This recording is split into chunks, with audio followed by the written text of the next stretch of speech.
Hello everybody, John here from the sports department going over the two-game LCK slate for tonight. It's another not too exciting one, I hate to say. These two-game LCK slates just don't do it for me, man. The fact that one of the games we don't get lineups for, and we're coming off of a break, this is every team's first time playing, I just don't. I'm not excited about these slates at all. I played a lot of Sandbox yesterday, which did not work out at all. I had a lot of KT Rolster, which pretty much worked out, kind of worked out. But I had bets on Sandbox. All my lineups had Sandbox. Them getting 2-0'd by Fred Brion was not in the cards for me. Coming up tomorrow, we have Nongshim Red Force. They're plus 185, 3-5 on the season, up against HLE, minus 260, 5-3 on the season. So HLE is probably the biggest overperformer of the season from my eyes, personally. Arthur's been much better than we expected. I think both Morgan and Dudu have been fine. Chovy has really stepped up in a role that I thought he would wilt in, so eating hat on that one. But in general, the team's just overperformed as much as they could have, really. And Nongshim is the opposite. I had a lot of hope for Nongshim coming into this season, but their stats are really not much better than Fred Brion's. You have to kind of consider them one of the worst teams in the league for sure, right down there in the bottom three with Sandbox and Fred Brion. I like HLE quite a bit in this matchup, and the KPW DPL lineup for this matchup is just really, really good. You get a 19.4 kill per win from HLE and an 18.1 DPL for Nongshim. All the stats are pretty handily in HLE's favor, except for First Blood, which goes to Nongshim. Everything else pretty heavily towards HLE. It's pretty tough not to just be on HLE in this matchup, and I think there's a reasonable chance that HLE actually ends up the second highest owned team instead of the highest. Far from a guarantee there, but as the highest projected team and the second highest owned on a two-game slate, probably the only real edge you're getting is just going very heavy on HLE. In the second matchup, we have Afrika Freaks, plus 315. They are 3-5 on the season, up against GenG, minus 500, who is 5-3 on the season. And Afrika, I expect a renaissance from them in the second half to some degree. I think they're going to do better than 3-5 in their next 8 games.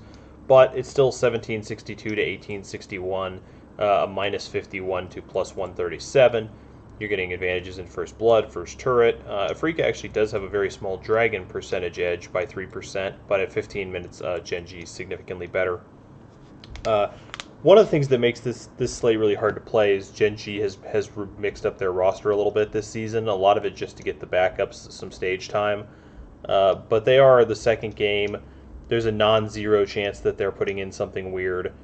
I've pretty much managed to avoid sub issues all season, and I just really hate being on slates where I'm kind of forced into them. It feels like maybe playing some Afrika and GPP might be more something that's up my alley.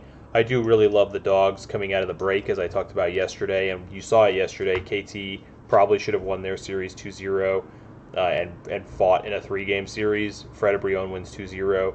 Dogs coming out of a break are just something I'm a big fan of.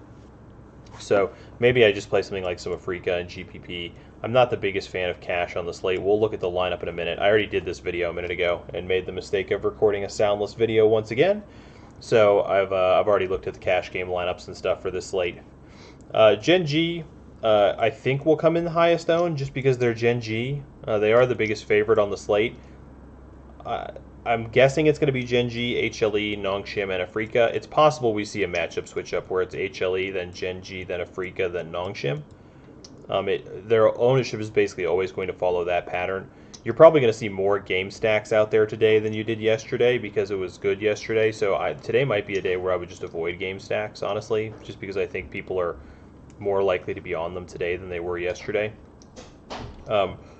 But it feels like the only real edge that you might be able to get in this is that HLE is going to project higher than GenG, and GenG is a bigger favorite, so people might lean trying to get more GenG players when really getting more HLE players is probably the play for cash.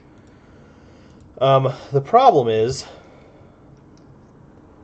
so it projects, this is the lineup it creates. Rascal slightly outprojects Morgan, but HLE outprojects really hard in every other position. So I think I would just switch Morgan and Rascal here for sure. And just go with Morgan captain. Why is that not working? Oh, it's because captain slot, my bad. Okay, so I think I would prefer this version. The other thing that I felt like maybe gives you a small edge is that it does leave Chovy out of its optimal stack.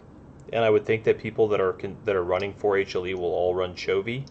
And I just trust the projections, man. If they say the BDD is the one that's going to get closest to Chovy as opposed to Ruler and Deft or Life and Vista, Clid and Arthur, you can see Arthur way out projects Clid, Vista way out projects Life, and then it's about 15 points for the 80 carries and about 11 points for the mid laners.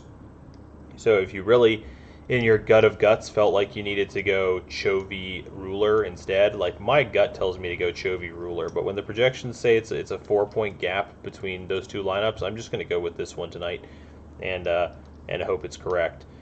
We'll have to see to make sure that Morgan is listed as the starter. It is pretty scary playing someone who is a mid-match sub-risk as your captain, and whether it's Morgan or Dudu, you're dealing with someone who's a mid-match sub-risk.